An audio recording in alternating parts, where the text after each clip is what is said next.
pastor a kolozsvári magyar gyülekezetből jött körünkben. Ma este ő fogja szolgálni az igét, fogadjuk szeretettel. Elmondanám még azt, hogy egy felesége van, és 2 kislánya, igaz? Vagy egy kislány és egy kisfia, bocsánat, egy kislány és egy kisfia. Ránéztem a 2 kislányra itt elő. Örülünk, hogy körünkben vagy, és Isten áldjon meg tégedet és mindannyiunkat, hogy az igét ma este megértsük. Köszönöm szépen. Nagyon sok szeretettel köszöntelek titeket, és mindenek előtt értékelni a lelkészeiteknek ezt a gondolatát, és hogy ezt ki is vittelezték, hogy összegyűjtöttek az egész megyéből benneteket. Gondolom, is sokkal jobban érzitek magatokat, mint hogyha mindenki a saját gyülekezetében gyűlne össze és imádkozna. Örülök annak, hogy ismét látlak benneteket. Igazán a szilárdságeknek nagyon örventem, mert nagyon régen nem láttam. Amikor ott voltam, akkor még tényleg kicsi gyerekek voltak. Most már azt mondják nekem, hogy én már innen már csak lefele megyek, innen már a második gyerekkor közeledik számomra, és igazuk van. Láttátok a ifjúsági ima heti anyagot? Igen, tudjátok mi a címe? Valódi ébredés. Tessék? Valódi ébredés. És gondolom, hogy ha eljöttetek, vágytok a valódi ébredésre. De kíváncsi vagyok, hogy számotokra mit jelent a valódi ébredés. Miért van szükség valódi ébredésre? Mi a célja a valódi ébredésnek? Mi fog történni, amikor megtörténik a valódi ébredés? Nem tudom, szoktatok így a lelkésszel beszélgetni? Vagy akartok velem beszélgetni? Rájövünk, hogy eddig aludtunk. Hogy eddig aludtunk. Miben nyilvánul meg az az alvás? Tétlenség. Tétlenség. A tétlenség miben nyilvánul meg? Mert senki nem tétlenkedik, mindenki csinál valamit. Ha megkérdezném azt, hogy nincs eredménye. Mit csináltok? Hát szombaton ott vagyok a gyülekezetben, péntek estétől szombat estig. Zenekarba szolgálok, énekkarba szolgálok, gyerekekkel foglalkozom. Nem mondhatom azt, hogy bárki tétlen lenne. Nagyon tetszett ez az utolsó. Hogy mondtad? Nincs eredménye. Nincs eredmény. Na ez már egy nagyon érdekes meghatározása. Tétlen vagyok, vagy valójában az, amit teszek, nem felel meg annak, amit tennem kellene. Miért? Mert nincs eredmény. Nem tudom, hogy hányan vannak, hányan vagytok főnökök, patronok, meg ehhez hasonlók, de méhészek gondolom, itt sokan vannak. Igaz? Hányan tartanátok olyan családot, ami nem termel mézt? Hány családot tartanátok? Hányat? Egyet se. Igen? Miért tartjuk a családot, a mély családot? Egyet, vagy 100-at, vagy kinek mennyi van? Miért? Hogy termelje. Van egy mérce, ami alapján megítéled, hogy az a család eleget termelt, vagy pedig keveset? Van. Most nem kell elmondjátok, én sem fogom elmondani, mert nem értek a méhészkedéshez, de biztos van egy mérce. Igen? Hogyha ezt teljesíti, az egy jó család, ha pedig nem teljesítik, akkor mit mondunk róla? Gyenge család. Igen? És szükség van, hogy egy picit vagy kicseréljük az anyát, vagy valamilyen formában változtatást eszközöljünk, mert ha nem, akkor ettől a családtól meg kell szabadulni. Jó. Ha már eljutottunk ide, hogy a valódi ébredésnek a célja az az eredmény, hogy mint Isten gyermekei eredményes keresztény életet tudjunk élni, akkor miben határoznátok meg a keresztény életnek a lényegét, a minőségét, ami után várhatnánk azt, hogy tényleg az eredmény is bekövetkezik. Most arra szeretném kérni a barátomat, hogy ha van is jó gondolata, próbáljunk egy picit hallgatni, hogy hát ha más is bátorságot nyer, és hogyha nem, akkor megint majd itt mi elbeszélgetünk. Jó? Lássam itt. Minden eredmény a vezetőségtől függ. Ha jó van vezetve valami, akkor van Akkor jó az eredmény. Aha. De ki a vezető? Például a családnál az anya, és azt ha nem, nem vezeti jó, már mély családod. Nem vezeti jó a családot, akkor lecseréljük.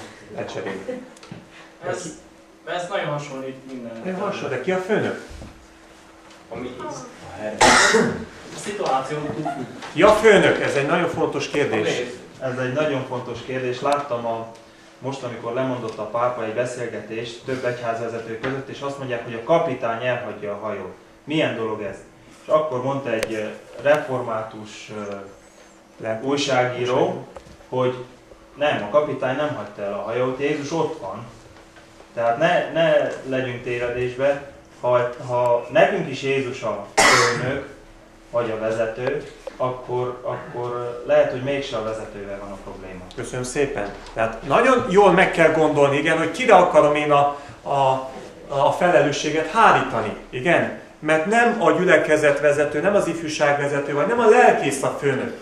Ennek az egész hajónak, igen, az advent mozgalomnak a főnöke, igen, a kapitánya, az maga Jézus Krisztus.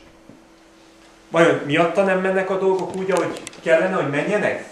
Pedig megígért, hogy én a Szent Lelket fogom adni, a Szentléleknek az erejét biztosítom, azért, hogy a munka menjen.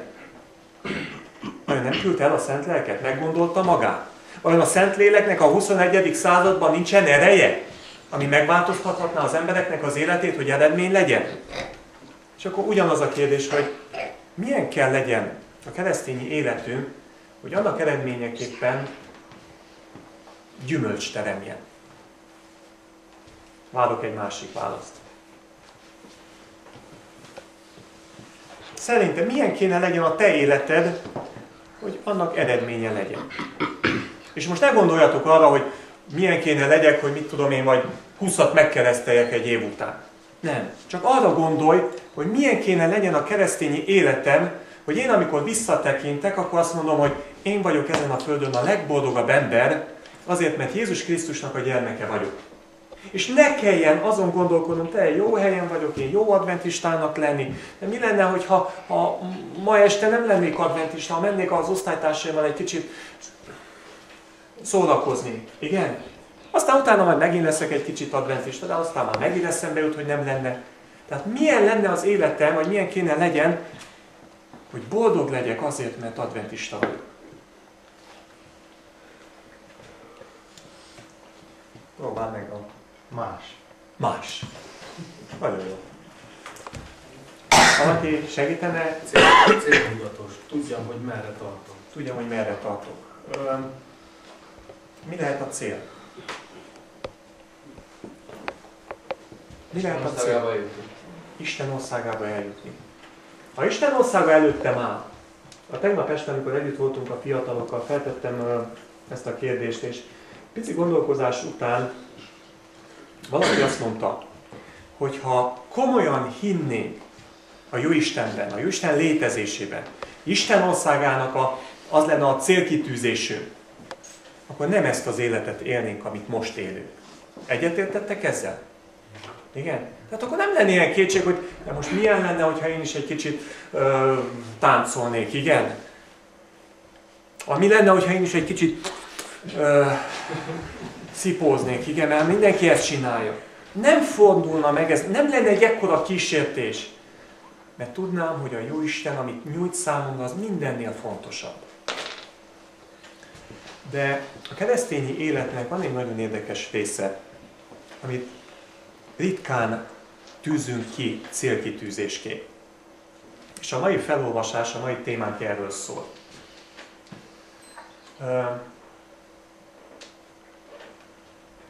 Nem tudom, hogy mi a véleményetek az alázatról. Nem népszerű. Nem népszerű. Alázat. Igen? 21. században, hogy mondod? Nagy részben hiányzik. Hiányzik. A 21. században, amikor mi a menő? Tessék? A siker. A nagyság, a siker. Ki a mácsó, igen? Igen. Hány barátnőd van? Igen. Hány fiúd volt? Mennyi pénzt keres apád? Igen, akkor vagy valaki. Hogy alázatos legyél. az valahogy nem menő. Tudtok valakit, akire büszkék vagytok, mert olyan alázatos, oda tud menni, és persze, segíthetek valamiben. Nem menő. Pedig az Úr Jézus Krisztus éppen ezt a példát nyújtja a számunkra. Szeretném felolvasni azt a bibliai gondolatot, amely alapján szeretném, hogy egy picit beszélgessünk. Hogyan állunk az idővel? Mikor kezdtük Jól el? állunk. Mikor kezdtük el? 3-4-kor. 20 percet kaptam, úgyhogy gondoljatok bele. Nyugodtan fejezd be, nyugodtan mondd el azt, amit akarod. Filippi beliekhez írt levél, 2. fejezet.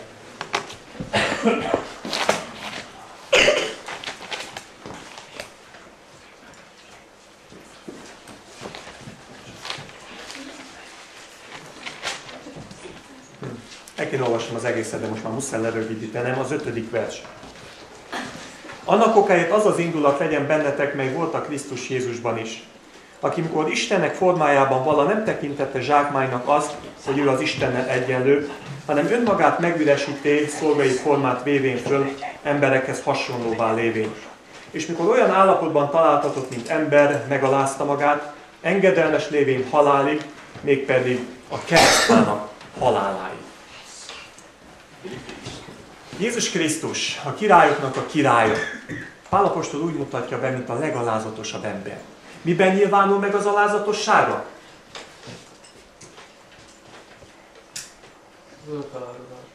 Az önfeláldozásban, az engedelmességben, és a harmadik, jó, ezek már ennek a körülírásai, az ige alapján a harmadik, a halál. Igen? Hogy kész volt meghalni. De tudjátok, az embernek az alázatosságát mi adja meg? Nem. A rangja. Igen? Hogy ki ő? Mert ha jövök én, igen, a kis bojtárlegény, igen, a jók mellől, és lesegítem egy koldusnak a kabátját, olyan nagy dolog? Nem, miért ne? Egy csoportban vagyunk, igen, mi testvérek vagyunk. De amikor én vagyok valaki, igen, amikor én a házam előtt egy Mercedes Jeeppel állok meg, és jön egy koldus, akinek se kinézete, se semmi formája nem kívánatos. Vagy bejön a gyülekezetbe, és én vagyok az, aki azt mondom, megengedő, hogy levegyem a kabátját. Ez mi? Érzitek a különbséget? Igen? Azért nem semmi. Mi adja meg, hogy meg tudok-e alázkodni? Hogyha látom azt az értéket, amivel rendelkezek. De nem azzal az értékkel, amelyet én tulajdonítok önmagamnak. Már ne haragudj meg, de én veled. Azért nem vagyunk egy szinten. Igen, látod az én autómat? Ne haragudjatok, de hát ez így nem működik. Minél nagyobb vagyok a Isten szemében, annál jobban le tudok ereszkedni. Tudjátok, hogy mitől függ az, hogy a másik emberben mit látok, vagy mit nem? Milyen vagyok én? Milyen vagyok én? Ez egy nagyon érdekes kérdés. Nem olyan régen tették fel nekem ezt a kérdést, és gondolkoztam el rajta, hogy nem tudom, itt hányan vagyunk, mert én rosszul állok matematikából, de ha kapnátok egy cetlit, igen, hogy jellemezzetek engemet. Igen? Mondjátok el, hogy milyen Magó Zsolt. Mindenki le tudna engemet írni. Szerintetek milyennek írnátok le? Hányféleképpen írnátok le? Ahányan vagyunk. Ahányan vagyunk, annyiféleképpen írnátok le, különbözőképpen. Szerintetek én 40 féle vagyok? És akkor mi történik? Valójában ti kit jellemeznétek? Önmagatokat. Nem érdekes? Akkor, amikor én egy emberről véleményt mondok ki, valójában kiről mondok véleményt? Magamról. Mondok egy nagyon érdekes kísérletet. Tudjátok, a kísérleteket inkább egereken szokták végezni. De ebben a kísérletben nem az egereket kísérleteztek, hanem az embereket. Az volt a feladat a fiatal egyetemistáknak, hogy Tudjátok, ebben a laboratóriumban van 2 üveg ketrecben az egereknek 2 csoportja. Ebben a ketrecben a buta egerek vannak, ebben a ketrecben pedig az okos egerek vannak. Mi ezt már hónapokon keresztül kitanulmányoztuk. A ti feladatotok az, hogy ezt a kísérletet ellenőrizzétek le. És bejönnek a ifjú tudósok, és a kísérletet elvégzik, és mi jön ki? Mi lett az eredménye? Hogy ebben a ketrecben az egerek milyenek? Buták, és ebben okosak. Igen ám, de utána derült ki, hogy mi a helyzet. Mind a 2 ketrecben ugyanaz a típusú egér volt, akik ugyanúgy teljesítették azt a távot, amin szoktak az egerek futni. Mi volt mégis a különbség? Hogy elmondták nekik, hogy melyikben van. Az előítélet. Az előítélet. Igen, képzeljétek el, hogy ez buta egér, igen? Vette a buta egeret, na lássam, mit csinálsz, te bugyuta gyerek? Tehát, nem tudsz te semmit, igen, és ott hagyta az egeret, aztán ő keresgélt, nem kapta sehol. Igen ám, de itt van az okos egér. Kivette szépen az egeret. Uff, te okoska, neked nagyon nagy eszed van. Figyelj ide! Ide leteszlek, innen kell elinduljál, ott van a sajt, azt kell megkapjad. Azt már azelőtt a kísérletekben észrevették, hogy az egér tudja követni az embernek a tekintetét. Igen? Ahogy figyeled, őt mintha irányítanád. És mit történt? Úgy drukkolt az egérnek, mivel ő okos, hogy mutatta neki az utat. És persze 1-2 odaért a célba. Mi történt valójában? Mondom, nem az egereket vizsgálták, hanem az embereket. Az, hogy valaki szegény, hogy nincs hajléka, nincs mit tegyen, vagy nem éppen mondjatok egy jó parfümöt.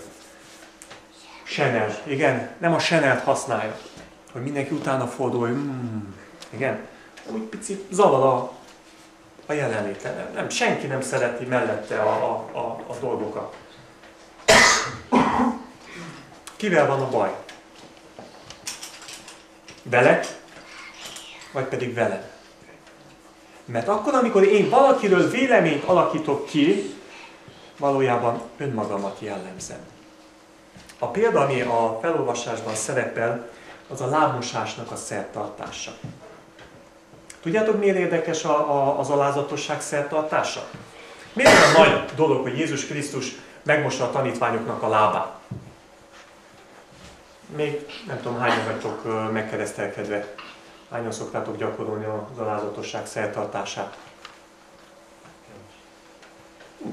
Ügyesek vagytok. Nagy dolog? Nem? Olyan nagy meggalázkodás kell hozzá, hogy oda menj a barátodhoz, gyere meg, átessünk rajta. És miért mégis olyan nagy dolog az alázatosság szertartása a Biblia tanítása szerint? Miért tett Jézus Krisztus olyan nagy dolgot?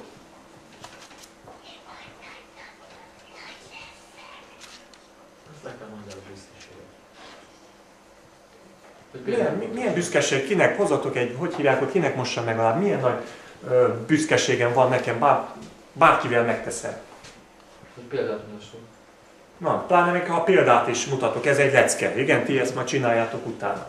Mi benne a tényleg fantasztikus? Hogy első. Nem első, mert mindenki ezt csinálta. Az, hogy ki ő. Nem. De itt már tovább mehetnénk. Nem azért, mert ő az első. Kik csinálták ezt? Szolgák. A szolgák. Igen. Ez volt az érdekes benne. Igen. Hogy jó, itt együtt vagyunk, barátok. Igen. De mi szolga. Elfelejtettünk meghívni egy szolgát, aki szolgáljon bennünket. És akkor mi fog történni? Igen, mert tudjátok, hogyha bejön egy bizonyos kategóriájú ember, ha van a teremben diakónus, akkor én nyugodtan tehetem azt, hogy nem figyelek oda rá. Igen, nem az én dolgom, a diakónusé. Fogadja, köszöntse, ha valami baj van, akkor szabadulja meg tőle, hogy ne zavarja mi kellemes együttlétünket. Igaz? De ha nincs, akkor ki kell megcsinálja. Értitek? És Jézus Krisztus felvállalja azt, hogy az, ami a szolgának a feladata, hogy azt ő elvégzi. Tudjátok, akkor, amikor keresztény életről van szó, mi az egyik legjobb kibúvó? Hogy ki csinálja meg? A másik. Ilyen egyszerű. És ha nem csinálja meg a másik, akkor én miért csináljam? Nem? Nem tudom, hogyha gondolom szoktak itt szervezni ilyen könyvakciókat. Mi a kérdés? Mi a legfontosabb kérdés? Tessék? Kik mennek? Igen? Marika megy? Ha megy Marika, jövök én is. Én fogom a legtöbb könyvet kiosztani. Igen? Nincs Marika itt, igaz? Van? Bocsánat. Már olyan nevet akartam mondani, aki nincsen. Igen? Mi határozza meg, hogy teszek-e valamit? Értitek? És miért nincsen eredmény? Mert mindig más motivál bennünket. És az Úr Jézus Krisztusnak a példája, az számomra nem egy célkitűzés, hogy én olyan szeretnék lenni, mint Jézus Krisztus. Felvállalni az alázatosságot. Felvállalni azt, hogy én olyan akarok lenni, mint Jézus Krisztus. Nem a nagy embereknek a körében érzem jól magamat, hanem a kicsi embereknek a körében. Nekem volt egy nagyon érdekes leckém, amit nem fogok elfelejteni soha. Nem tudom, hogyha ismeritek-e Kolozsvárt. Ismeritek. Minden városnak azért van egy olyan része, ahová nem mész, még ha fizetnek sem. Nálunk Kolozsváron ez Patari. Hallottatok a Patarétről? Patarőt. Lényeg. Magyarázzam el? Nem fogok vacsorázni ma este. Nem magyarázom. Jó. Tehát a legrosszabb hely, amit el tudtok képzelni. És jön a gondolat, mint egy lelkészhez illik, hogy tegyünk valamit azokért a szerencsétlen emberekért. Igen? És szépen vesszük a kis, amit kell vinni ilyenkor, kis szendvics, ez az, és elvisszük neki. Hoztunk nektek szendvicset. Mi volt az eredmény? Ezt sem fogadták. Azt össze, kinek kell szendvics? Nincs mit tegyenek. A szemetet turkálják egész nap. Na, és erre, hogy reagálom én ezt le?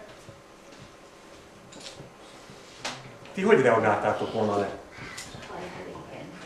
Olyan ilyen, na nekik nem jövök én ide soha többet. Jó, ennek vége van. Következő héten a kezembe kerül az újság, és olvasom. A pataréti gyerekek olyanok szeretnének lenni, mint, nem jut eszembe a neve, mint Ralph lelkész. A neve nem biztos, hogy ez. Ki ez a Ralph lelkész, hogy a réti gyerekek olyanok akarnak lenni, mint ő? És végigolvasom a cikket, és mondja, Hollandiából jött ide egy lelkész házaspár, hallottak a patalétről, hogy ott milyen gyerekek vannak, és hoztak nekik segítséget. Ezelőtt 6 éve. Ruhát, ennivalót, meg minden. Mi volt a reakció? Nem olyan nehéz a kérdés. Mi volt a reakció? Tessék? Nem fogadták el. Hát mit gondolsz, hogy kell nekünk holland ruha, meg ez az? Nem, nincs rá szükségünk. És a lelkész gondolkodik, és nagyon fájt neki, hogy nem tud rajtuk segíteni. És akkor szépen levette a kabátját, és kiment Kolozsvárnak a szeméttelepére, és egész nap, reggeltől estig, ott túlta a szemetet. Igen, keresik a vasdarabokat, a plastikot, meg bármit. Szép dolog, ez így egy nap.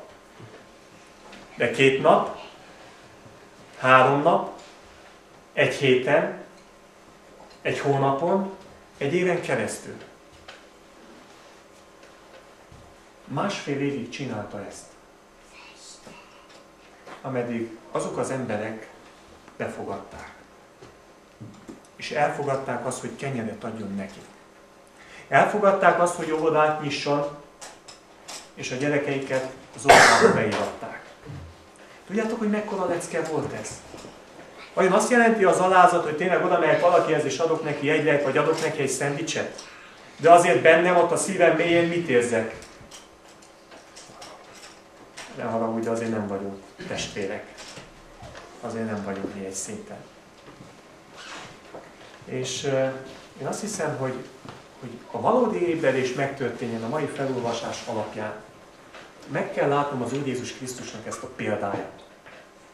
Hogyan gyakorolta ő az alázatosságot? Hogy hagyta ott a mennyei dicsőséget? Hogy hozzánk hasonlóvá váljon. Hogy gyerekként megszülessen. És ezeken a gyarló, bűnös, beteg embereken segítsen.